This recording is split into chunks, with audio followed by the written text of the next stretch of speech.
La charla de esta tarde lleva como título Meditación sobre la Iglesia. En realidad podía haberle dado un título más concreto, como vais a ver, que es de lo que vamos a tratar. Vamos a tratar de manera especial de que la Iglesia es santa y pecadora a la vez. Una cosa que, en fin, que parece contradictoria, ¿no? Empecemos por decir una cosa. Si saliéramos a la calle y preguntáramos a gente que pasa por la calle, oiga, ¿qué es la Iglesia? ¿Usted ha oído hablar de la Iglesia? ¿Sabe qué es la Iglesia? Estoy casi seguro de que la gente nos diría, más o menos, que la Iglesia es la reunión, el colectivo de todos aquellos que creen que Jesús es Dios.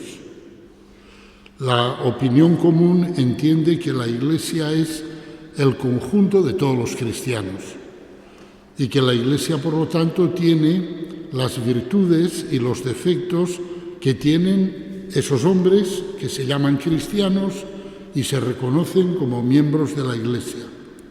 Es decir, según la opinión común, la Iglesia sería la suma de todos los cristianos, de tal manera que si no hubiera ningún cristiano, no habría Iglesia. Esa es la idea en general que tiene la gente sobre la Iglesia.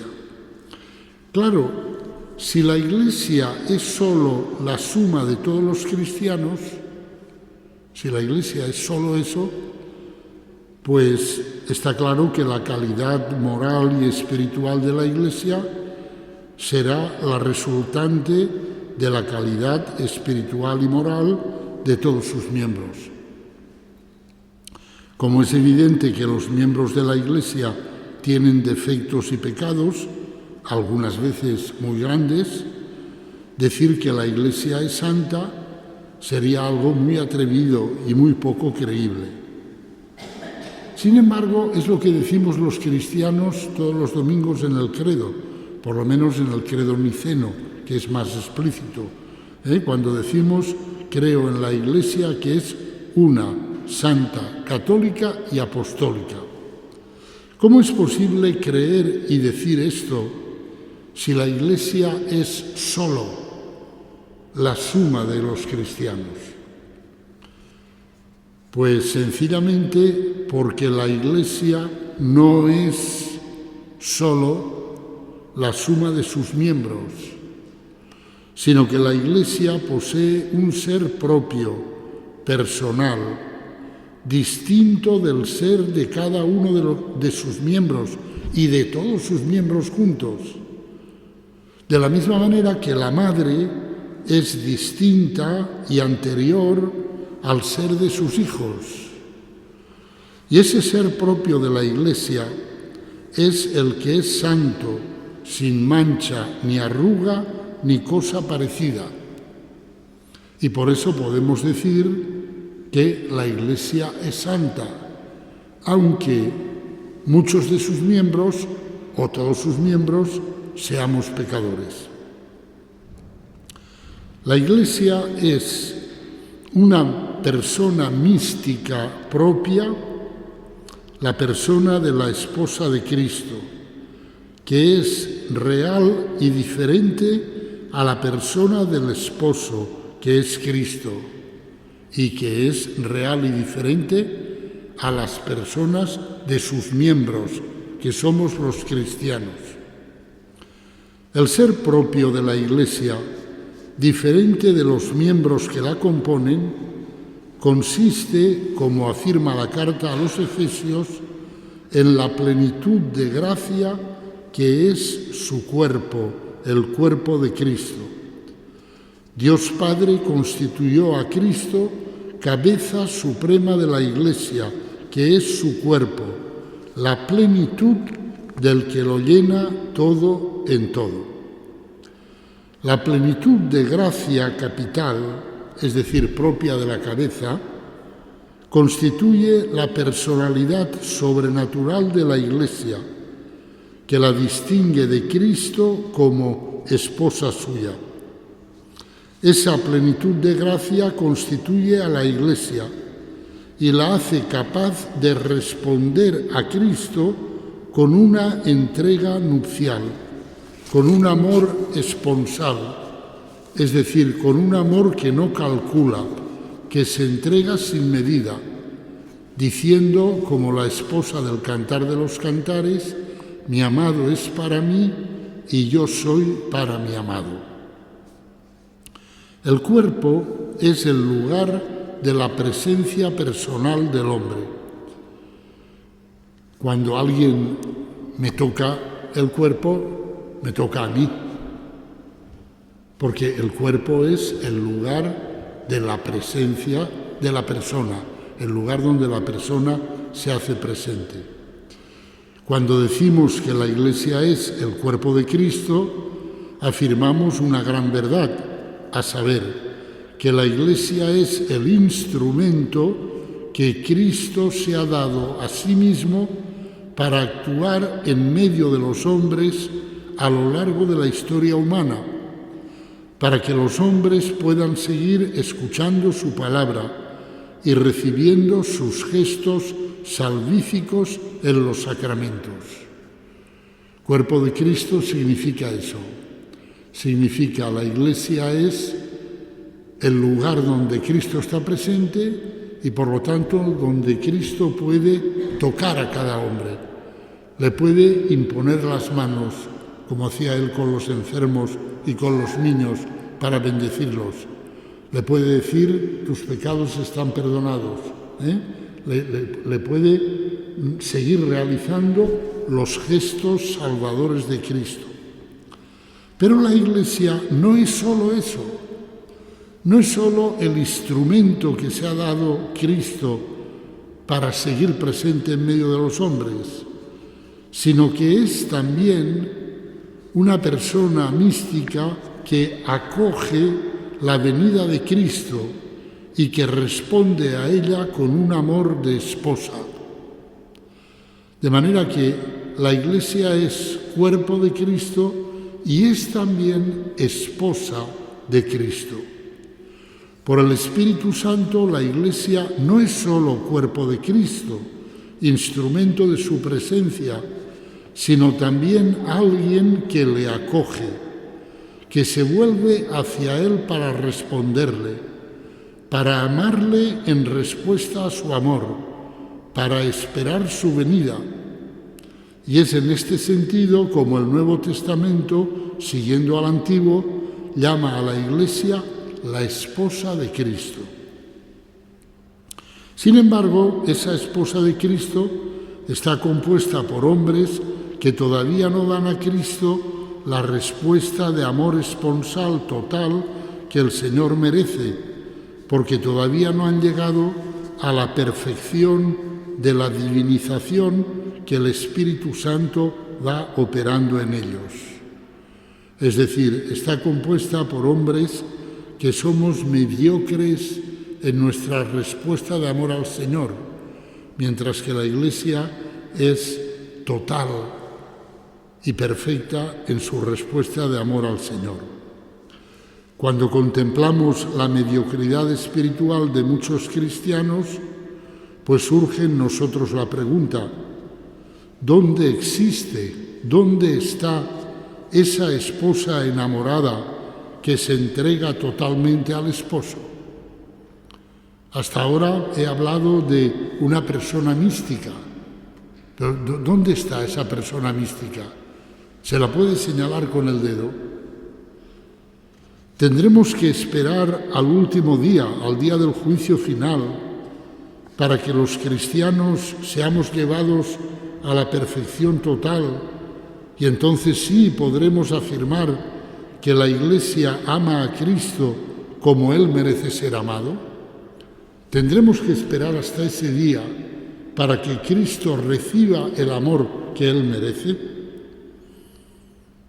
Si dijéramos que sí, ignoraríamos el corazón mismo de la Iglesia, uno de sus misterios más secretos, su centro místico, a saber, que su perfección está ya realizada en una persona humana, plenamente unida a Dios, persona que está más allá de la resurrección y del juicio.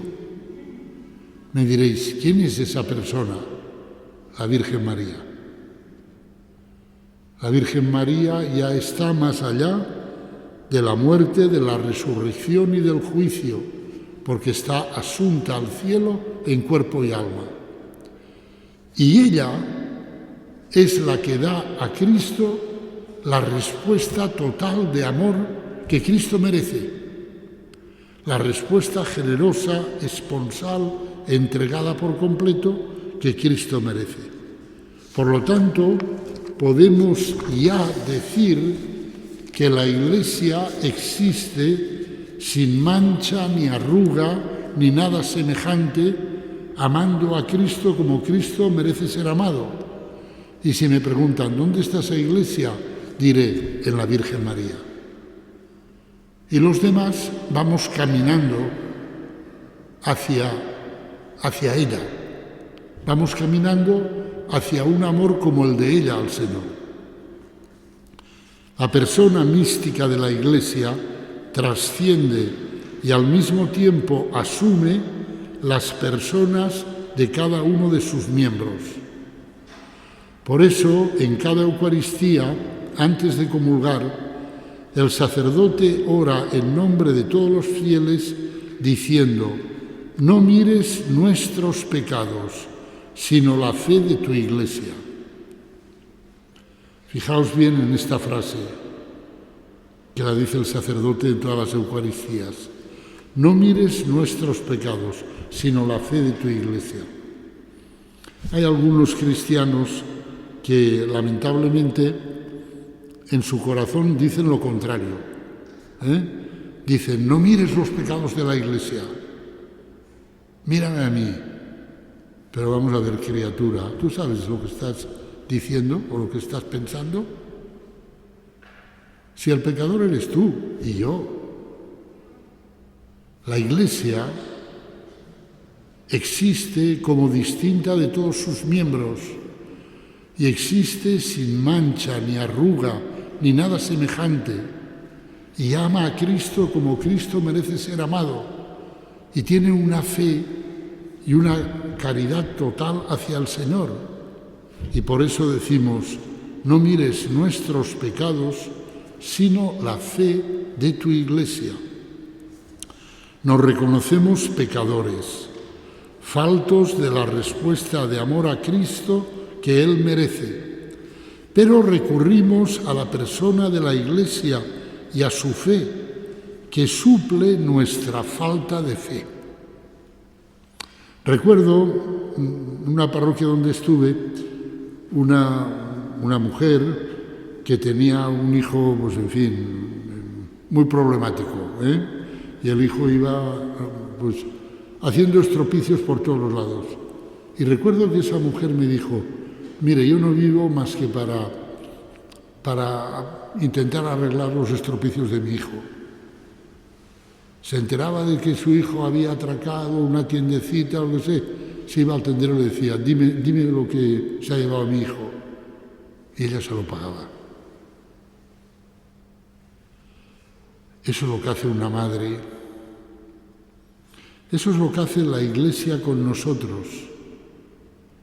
Y eso es lo que hace la Virgen María con nosotros. Y por eso el sacerdote, en la oración antes de la comunión, dice, no mires nuestros pecados, sino la fe de tu Iglesia. O sea, no me mires a mí, pero mira a la Iglesia sin mancha ni arruga, santa, inmaculada, que te ama como tú mereces ser amado y que existe en la persona de la Virgen María. Y en atención a ella, concédenos lo que te pedimos, que ya sabemos que no nos lo merecemos, pero ella sí lo merece, porque ella te ama como hay que amarte. Esa trascendencia de la Iglesia sobre sus hijos hace posible que la Iglesia haga penitencia y pida perdón a Dios por los pecados de sus hijos. La que es pura, inmaculada, sin mancha ni arruga, hace penitencia por los calaveras que somos sus hijos y pide perdón. Así lo hizo, por ejemplo, el primer domingo de Cuaresma del año jubilar del año 2000, el 12 de marzo del año 2000. El Papa San Juan Pablo II, pues en nombre de toda la Iglesia, pidió perdón por los pecados de la Iglesia. No de la Iglesia en singular, sino de los hijos de la Iglesia que somos nosotros. Los hijos de la Iglesia, mientras están aquí en la tierra, somos pecadores en vía de conversión.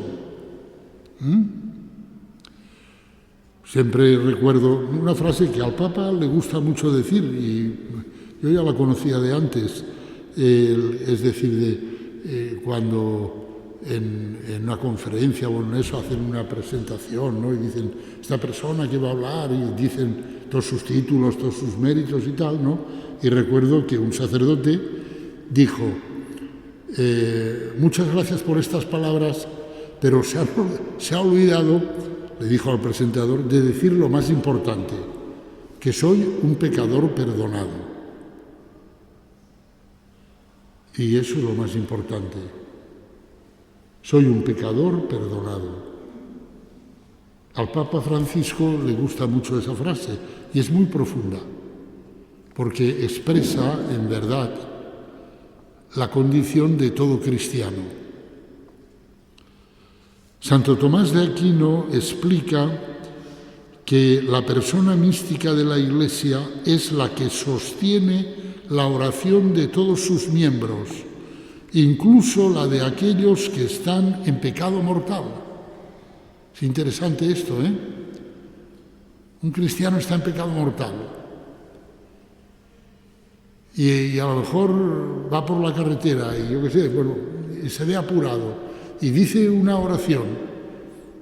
Una oración dicha por un tío en pecado mortal, eso no vale nada. Amigo, pero ahí está la Iglesia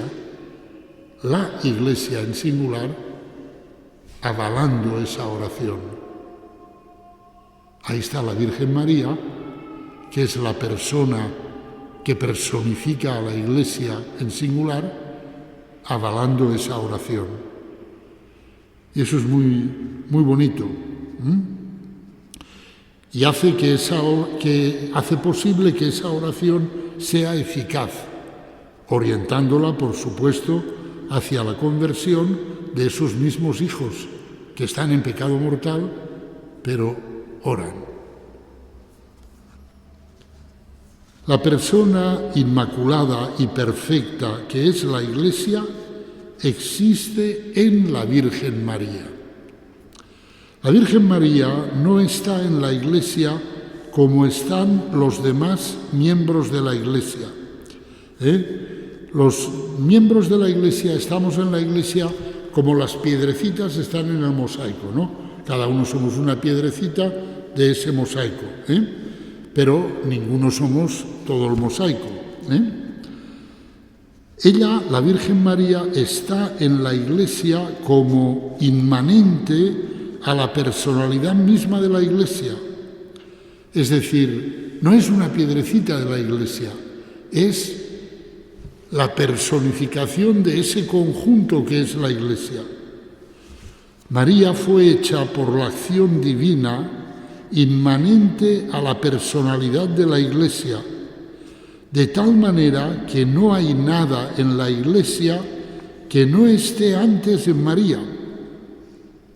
Cuando todo será consumado y la Iglesia entera será congregada en la gloria, entonces constataremos que la santidad y la plenitud de gloria de todos los miembros de la Iglesia en conjunto no será más grande que la santidad y la gloria de María.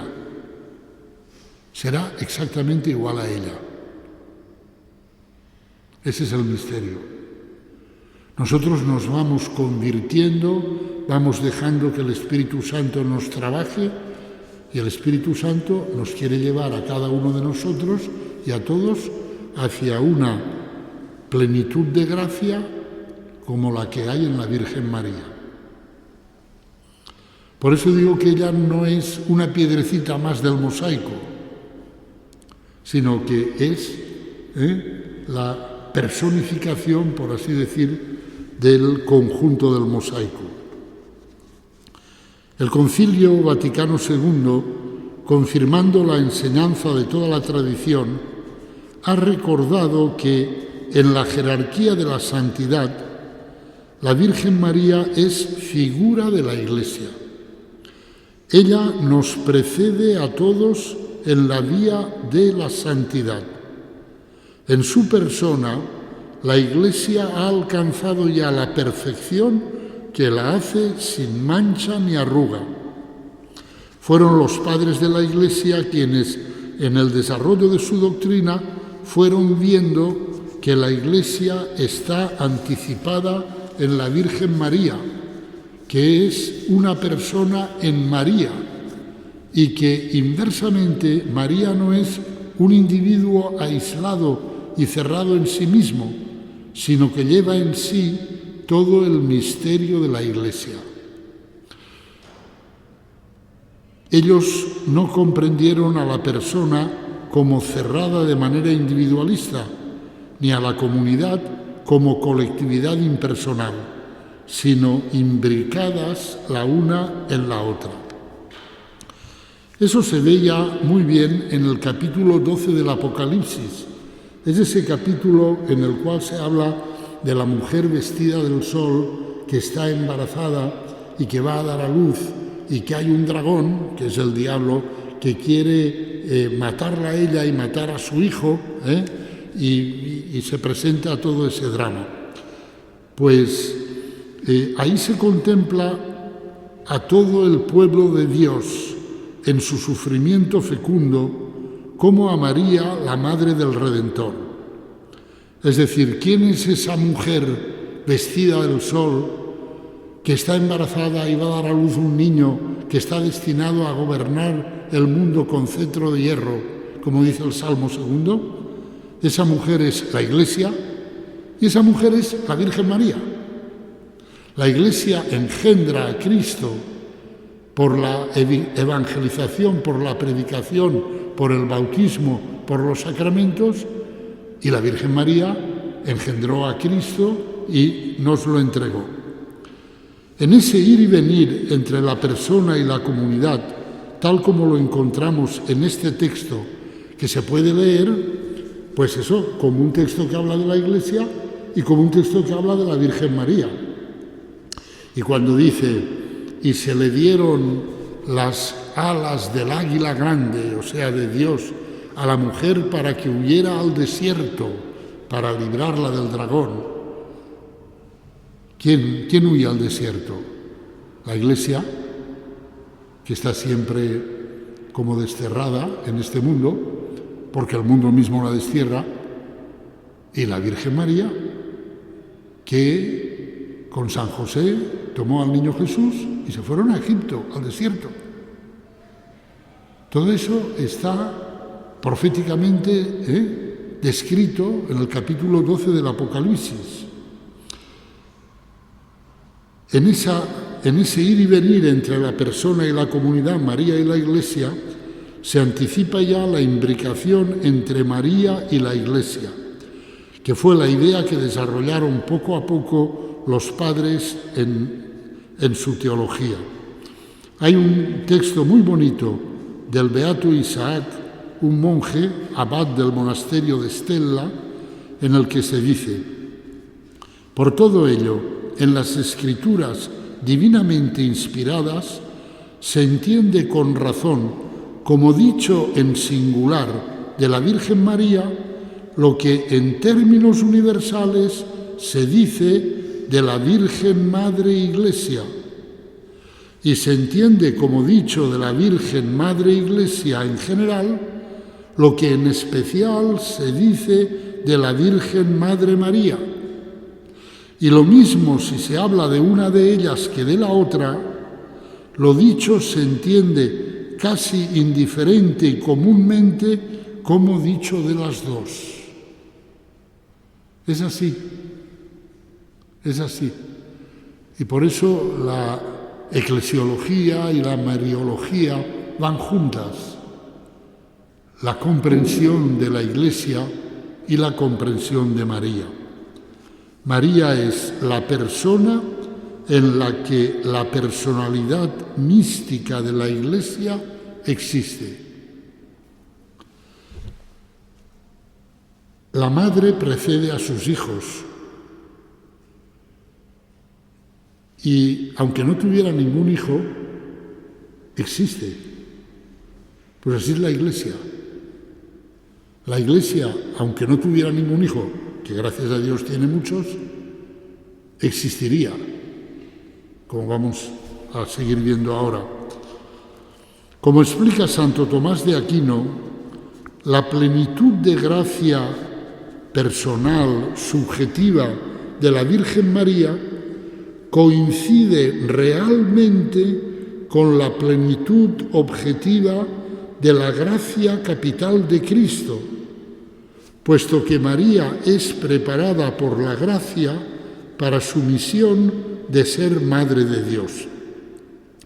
La gracia que la llena personalmente, subjetivamente, es la misma plenitud objetiva de gracia que está en Cristo como en su fuente y en ella como en su receptáculo perfecto. ¿Dónde está toda la gracia? En Cristo. En Cristo está toda la gracia, la plenitud, lo escribe San Pablo con mayúscula. Y está en Cristo como en su fuente, porque Cristo es la fuente de la gracia. ¿Y María qué es? María es el receptáculo perfecto que acoge esa plenitud de gracia. Ninguno de nosotros sería capaz de acogerla. Podríamos acoger un trocito, pero no la plenitud. Pero la Virgen María sí, porque ella fue preparada por la gracia de Dios precisamente para eso. Y por eso, con toda razón, el Papa Pío IX llamó a la Virgen sede de todas las gracias. Efectivamente. ¿Dónde están todas las gracias? En María, porque ella recibe la plenitud de gracia de la fuente que es Cristo. En Cristo están como en su fuente y en María están como en su receptáculo perfecto. Si la plenitud de la gracia capital está en la humanidad de Cristo como en el instrumento conjunto que da, la misma gracia se encuentra toda entera en María como en el instrumento asociado que recibe totalmente esa plenitud de gracia y responde perfectamente a ella. El eco de lo que significa el saludo del ángel a María, que traducimos llena de gracia. El texto griego dice que charitomene, que vendría a ser como decir gracia a la llena de gracia. O sea, gracia a la llena de gracia.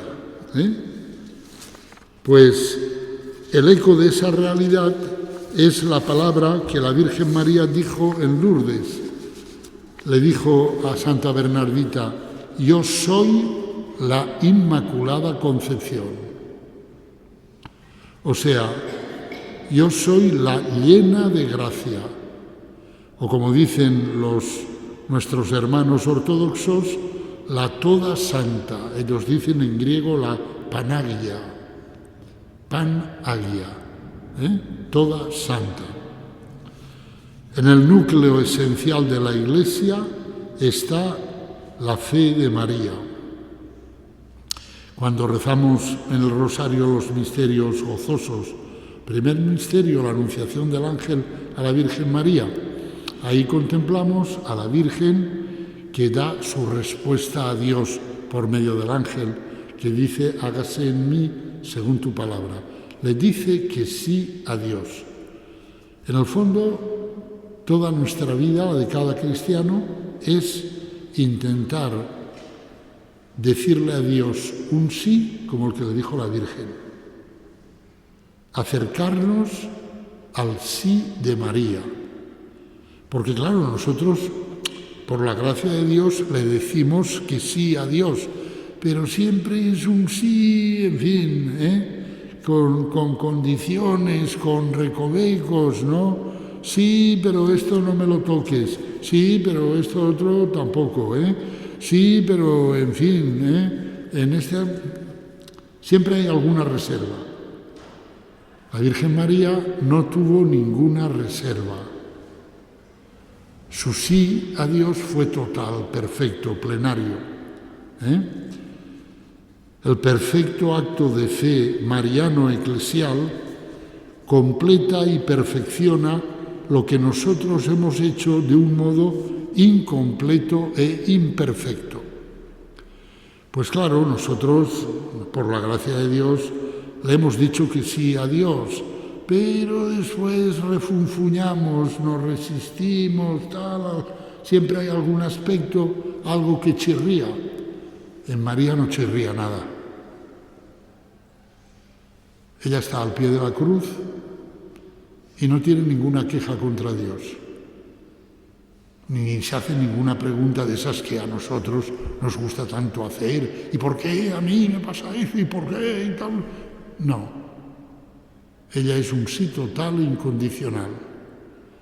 Ese es el ser de María y ese es el ser de la Iglesia en singular, inmaculada, sin mancha ni arruga.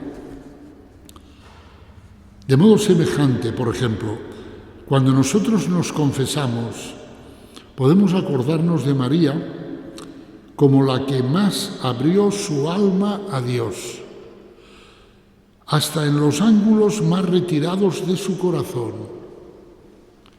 Nosotros a veces cuando nos confesamos, pues hacemos la tontería de ir al médico, como si uno fuera al médico porque tiene una herida y le enseñara la herida, pero tum, tum, así, y la escondiera, porque, en fin, decimos, he hecho esto, pero, y empezamos a contar toda una historia, ¿no?, que me ha pasado, qué tal. Enseña la herida, hombre, para que te cure. La Virgen María nunca escondió nada a Dios. Su alma se abrió por completo a Dios, hasta en los recovecos más escondidos, y por eso la gracia la llenó por completo y es la llena de gracia. Ella no ha reservado ningún trocito. Detrás de toda persona que se confiesa tenemos el prototipo de la Iglesia en su total transparencia ante Dios Padre. La dimensión mariana de la Iglesia nos envuelve en esta atmósfera de amor que facilita nuestra conversión a Dios. Toda la vitalidad eclesial, todo el surgir de nuevas formas y carismas de vida cristiana es el progresivo desvelarse de la fecundidad del sí de María, repetido a lo largo de los siglos por los santos. O sea, cada vez que un cristiano le dice que sí a Dios, abre más su alma para que entre la gracia hasta en el rincón donde no había entrado en ese momento, pues se va pareciendo más a la Virgen, se va llenando más de gracia y entonces el Espíritu Santo a través de esa persona puede sugerir cosas nuevas. Y por eso en la Iglesia pues siempre hay una ebullición de cosas nuevas que aparecen y que son fruto precisamente de eso, del sí mariano, del sí eclesial a Dios. Esto que estamos meditando creo que os dais cuenta de que el núcleo de todo es comprender que la Iglesia es distinta del conjunto de los fieles y que tiene un ser propio. De la misma manera que la madre es distinta de sus hijos y tiene un ser propio. La Iglesia precede a la creación y es la finalidad de la creación. Esta idea la desarrollaron mucho los padres de la Iglesia y es una verdad muy interesante. La Iglesia es tan antigua como la creación, más aún, en cierto modo, es anterior a la creación. El mundo fue creado en orden a la Iglesia, decían los cristianos de los primeros tiempos. ¿Por qué decían eso? Porque el mundo ha sido creado porque Dios quiere ampliar su familia. Dios es familia, Padre, Hijo y Espíritu Santo, pero decide ampliar su familia. Para eso crea a los ángeles y después crea el universo, y en el universo crea a los hombres y los llama a la santidad, a formar parte de la familia divina. Por lo tanto, ¿y quién es o qué es esa familia divina? Es la Iglesia. Por lo tanto, el mundo fue creado en orden a la Iglesia. Los padres de la Iglesia hablan de la preexistencia de la Iglesia. En El Pastor de Hermas, que es una obra de la Iglesia de los Padres, la Iglesia aparece como una anciana, la presenta con la imagen de una anciana. Dice, ella existía antes que el mundo fuera y el mundo fue creado para ella. O sea, ahí estaba la Iglesia, en el corazón del Padre. Y el Padre crea pensando ya en la Iglesia, es decir, en la reunión de sus hijos con Él, en la divinización de los hombres, en compartir la vida divina. Dios creó el mundo en orden a la comunión en su vida divina, dice el Catecismo de la Iglesia Católica, comunión que se realiza mediante la convocación de los hombres en Cristo. Y esta convocación es la Iglesia.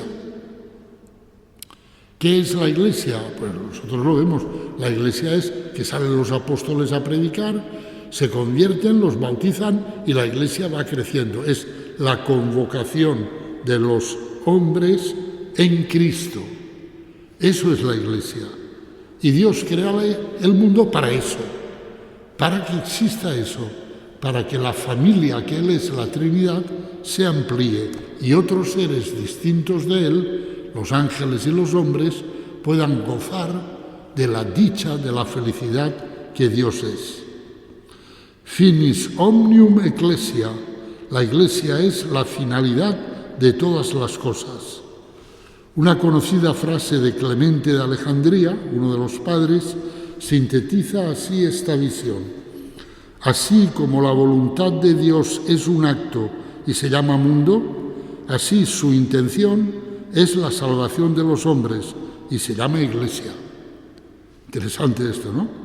Dice, la voluntad de Dios es un acto, crear el mundo. ¿Pero con qué intención lo ha creado? Pues para salvar a los hombres, y eso es la Iglesia. Luego, la intención, que es lo primero, porque la intención precede al acto, es la Iglesia. Por eso el Pastor de Hermas dice, la Iglesia existía ya antes del mundo, porque esa era la intención de Dios. Y por eso, pues, al autor de ese libro se le ocurre presentarla como una anciana, ¿no? Diciendo, tiene más años que el mundo.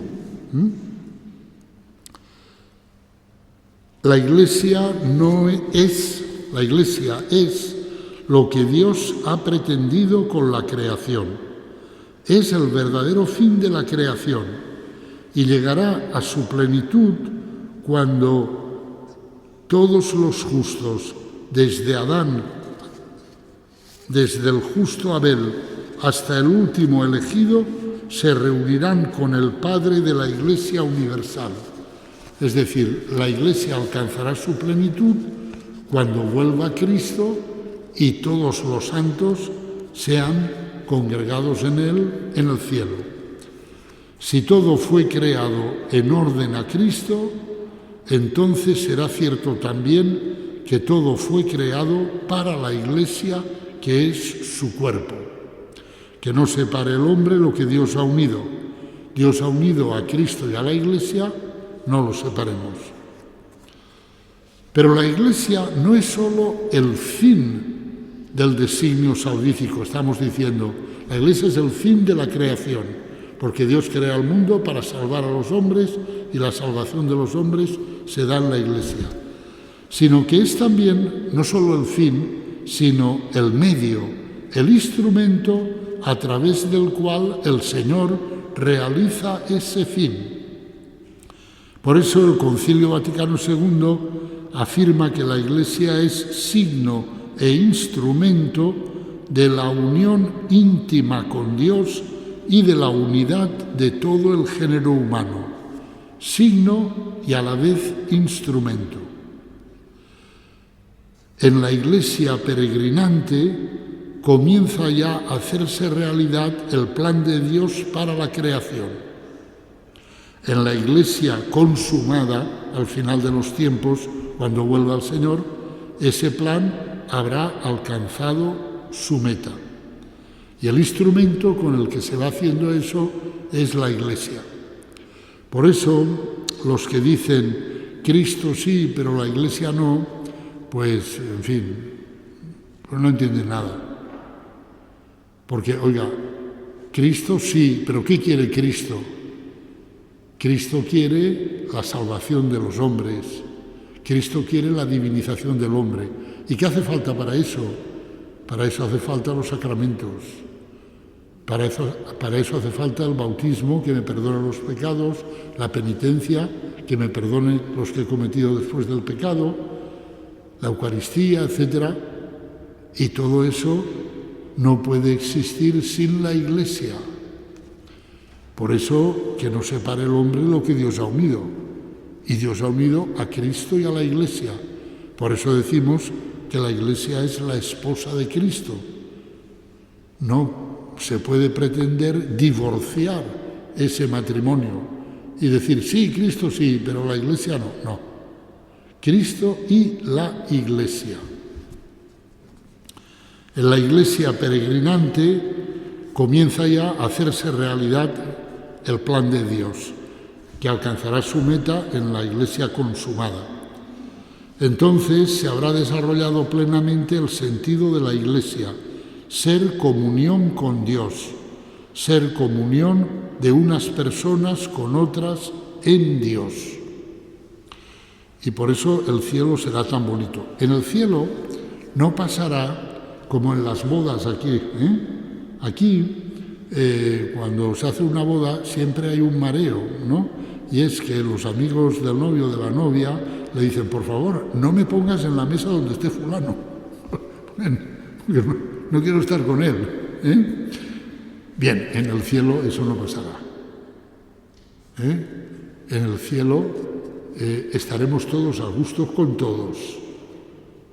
Porque en el cielo todos estaremos ya llenos de gracia y no habrá ningún recoveco de nuestra alma cerrado a esa gracia y por lo tanto no tendremos ya ninguna objeción contra nadie.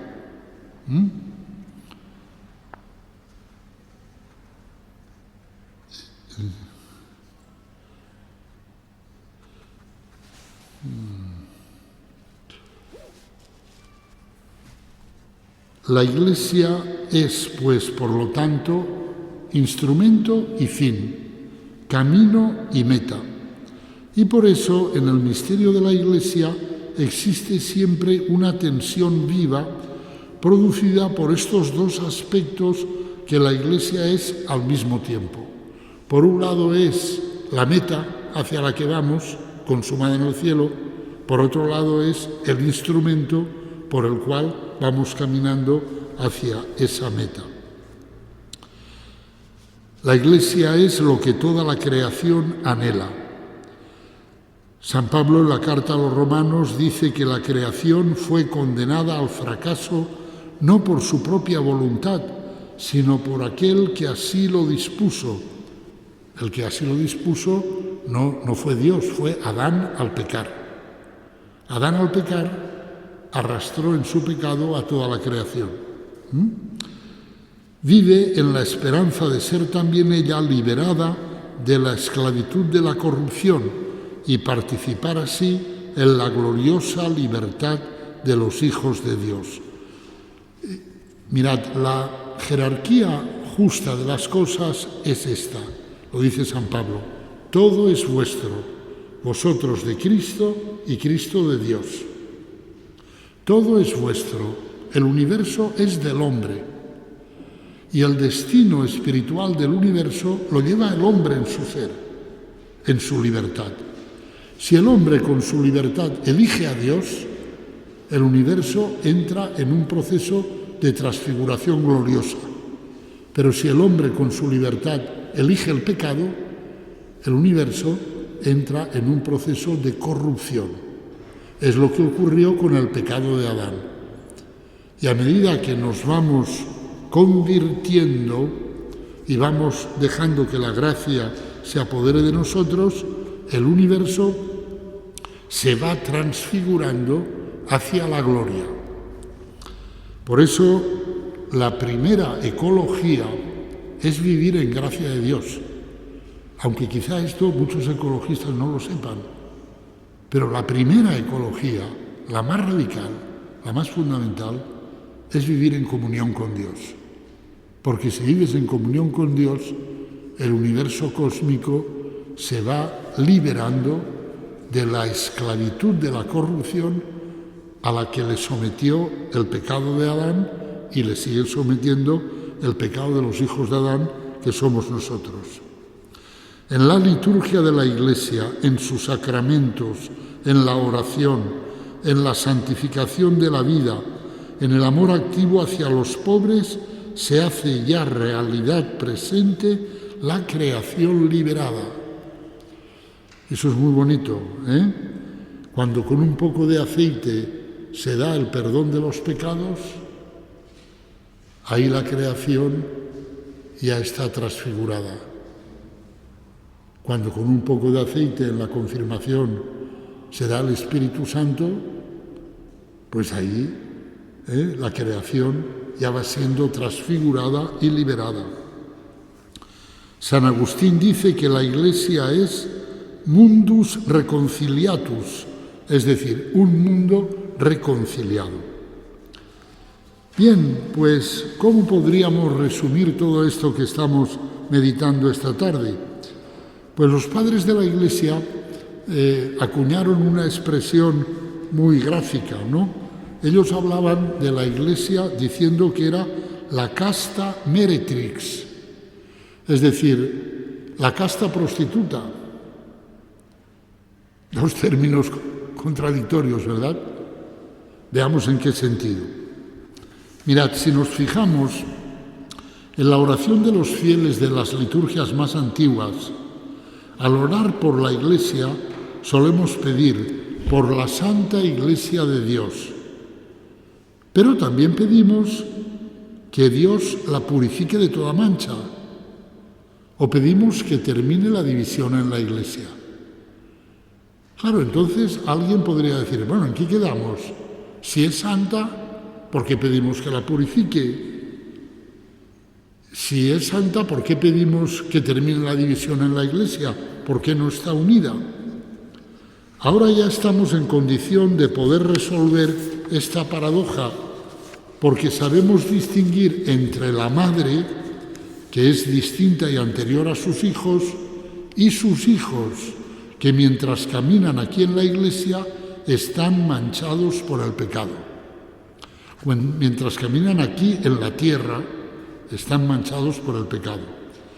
Cuando llamamos santa a la Iglesia, estamos contemplando la Iglesia madre distinta de sus miembros, la Iglesia que existe sin mancha ni arruga en la persona de la Virgen María. y decimos con toda razón, santa. En cambio, cuando pedimos que sea purificada de toda mancha, estamos contemplando el conjunto de los miembros de la Iglesia, de sus hijos, que estamos necesitados de conversión y purificación.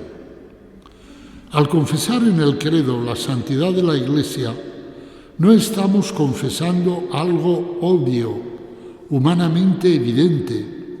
Estamos más bien penetrando en el misterio de la Iglesia. No es ciertamente la buena conducta de los cristianos lo que justifica la afirmación de la Iglesia Santa, sino el hecho de que por la elección de Dios, la Iglesia, en cuanto pueblo de Dios, es santa, porque Dios es santo y elige y crea un pueblo santo, que en cuanto cuerpo de Cristo es la corporalización de Jesucristo, el Santo de Dios, y en cuanto templo del Espíritu Santo es la morada donde habita la gloria del Señor y también es santa.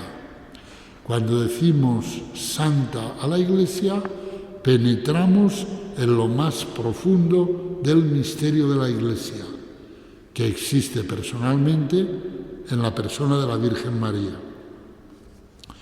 La afirmación de la santidad de la Iglesia no es sino una consecuencia de la afirmación de la santidad de Dios, el único santo, tal como decimos en el Gloria de la misa, porque solo tú eres santo.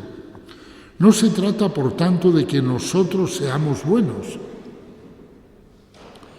sino de que Él, Dios, es bueno y viene a nosotros y nos comunica su bondad y nos hace partícipes de su santidad.